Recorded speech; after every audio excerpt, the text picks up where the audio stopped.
বলছেন, আসসালামু আলাইকুম শেখ। ওয়ালাইকুম আসসালাম রহমতুল্লাহ। আমার জিজ্ঞাসা হলো, যারা মসজিদ রেখে মাজার কেন্দ্রিক খানকায় গিয়ে নামাজ পড়ে এবং বলে দুনিয়ার সব জায়গায় নামাজ পড়া যায়, খানকায় পড়লে দোষ কি? এরা মাজার পূজারী, সেই জন্য এরকম কথা বলেছে। এরা মাজার ভক্ত, এরা আল্লাহর কাছে আশা রাখে না, আল্লাহর অসহায় সৃষ্টি মৃতর কাছে আশা রাখে যে খাজা বাবা দিতে পারবে, শাহজালাল বাবা দিতে পারবে, আটরসি মাইজ ভান্ডারি বাবা দিতে পারবে, মরা মানুষে দিতে পারে। অথচ ওই মরা মানুষটা কবরে নামতে পারেনি, ওকে নামাইতে হয়েছে। নিজে গোসল করতে পারেনি, কাপড় বদলাতে পারেনি, ওর কাফন বদলে দিতে হয়েছে, তাই না? আতর মাখতে পারেনি, আতর মাখিয়ে দিতে হয়েছে, তাই না? সুবহানাল্লাহ। খাটে উঠতে পারেনি, যে চলো খাটে, যদি কেউ উঠতে পারে দিতে পারে তো নিজে খাটে উঠতে পারবে না, কবরে নামতে পারবে না, খাটে উঠিয়ে নিয়ে যেতে হয়েছে। কবরস্থানে নিজে যেতে পারেনি, ওকে কাঁধে করে নিয়ে যেতে হয়েছে, কবরে নামাইতে হয়েছে। এত অসহায় চোখের সামনে দেখলেন, আর দাফন করবে তারই পূজা শুরু করে দিলেন। এত অধম। মূর্তি পূজা আর এই পীর পূজা মাজার পূজায় কোনো পার্থক্য নেই। তারা দাঁড় করে পূজা করে, আপনারা শুয়ে দিয়ে পূজা করেন, দুটোই মুশরিকদের কাজ। এইরকম দুই রকমের শিরক থেকে রাসূলুল্লাহ সাল্লাল্লাহু আলাইহি ওয়াসাল্লাম সতর্ক করেছেন। দুই রকমের শিরক থেকে রাসূলুল্লাহ সাল্লাল্লাহু আলাইহি ওয়াসাল্লাম সতর্ক করেছেন ওই হাদিসগুলিতে। লানাতুল্লাহি আলা ইয়াহুদি ওয়ান নাসারা ইত্তাখাযু কুবুর আম্বিয়া মাসাজিদা।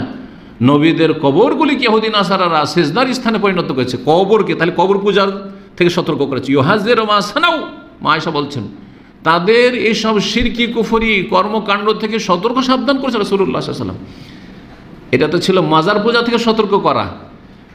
আর উলাইকা ইযা মাতা ফীহিম আর-রাজুলুস সালেহ, এই ইহুদি নাসারাদের যদি কোনো নেক বান্দা ওলিয়া মারা যেত, পুরোহিত দরবেশ মারা যেত, তো বানাও আলা কবরিহি মসজিদান, তার কবরের ওপরে মসজিদ বানিয়ে নিত, তো কবর পূজা। ওয়াসাওয়ারু ফীহি তিলকা সুওয়ার, আর তাদের ছবি মূর্তি তৈরি করে নিত, এটা হচ্ছে মূর্তি পূজা। দুই পূজার কথা রাসূলুল্লাহ 1400 বছর আগে বলেছেন। তাইলে দুই রকম পূজার মাধ্যমে মানব জাতি মুশরিক হবে, শিরকে লিপ্ত হবে আর ঈমান ভঙ্গ করবে। দুটো থেকে সতর্ক করেছে রাসূলুল্লাহ সাল্লাল্লাহু আলাইহি ওয়াসাল্লাম। যারা মাজারের পাশে গিয়ে ইবাদত করে, কবরের পাশে গিয়ে ইবাদত করা পছন্দ করে, তাদের আকীদায় বড় শিরক ঢুকে আছে। যেমন মসজিদে নববীতে আসে আর মনে করে যে রওজা শরীফে গিয়ে নামাজ পড়লে বেশি সওয়াব পাবো, সেখান থেকে হটলাইন আল্লাহর সাথে। কেন? কারণ নবী সাল্লাল্লাহু আলাইহি ওয়াসাল্লামের কবরের পাশে গিয়ে নামাজ পড়লাম, নবী সাল্লাল্লাহু আলাইহি ওয়াসাল্লামের কবরের পাশে গিয়ে দোয়া করা নসিব হলো। এইখান থেকে একেবারে হটলাইন আছে। রাজা বাদশাদের আর রাষ্ট্রপতি প্রধানমন্ত্রীর কি থাকে? হটলাইন থাকে, কোনো বিজিটিজি পাবে না তারা। ওই রকম হটলাইন আল্লাহর সাথে এখান থেকে পাবো। তাহলে শিরকি আকীদা নিয়ে মরলো, বড় শিরকি কুফরি আকীদা নিয়ে মরলো, জান্নাত পাবে না কোনোদিন। জি, সতর্ক সাবধান। আল্লাহর জমিনের সব জায়গায় মসজিদ, এটা যখন মসজিদ কোথাও না থাকবে তখন। কিন্তু আপনার আশেপাশে মসজিদ আছে, আর মসজিদ বাদ দিয়ে গিয়ে আপনি মাজারের পাশে গিয়ে আপনি নামাজ পড়বেন বা সেখানে ইবাদতবন্দি করবেন, কোরআন তেলাওয়াত করবেন, সেখানে গিয়ে আপনি জিকির আজকার করবেন, তো আপনার আকীদাতে রোগ আছে। মসজিদ কি জন্য বানানো হয়েছে? তাহলে মসজিদ তো বানানো হয়েছে ইবাদতবন্দির জন্য, তাই না? তো মসজিদ যেখানে নাই সেখানে তখন এই হাদিস, আল্লাহ আরযু কুল্লুহা মসজিদ।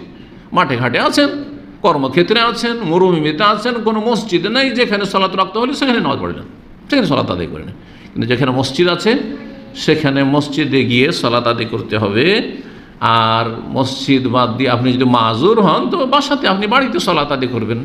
আর মাজারে গিয়ে আর খানকাতে গিয়ে সেখানে গিয়ে সালাত আদায় করবেন, এগুলো বিদআতি মুশরিকদের কাজ। আল্লাহ যেন তাদের আকীদাকে ঠিক করার তৌফিক দান করেন এবং এই সব শিরকি আকীদার সব মোল্লা এবং তাদের অনুসারী, তাদের অনিষ্ট থেকে উম্মতে মুসলিমার হেফাজত করেন।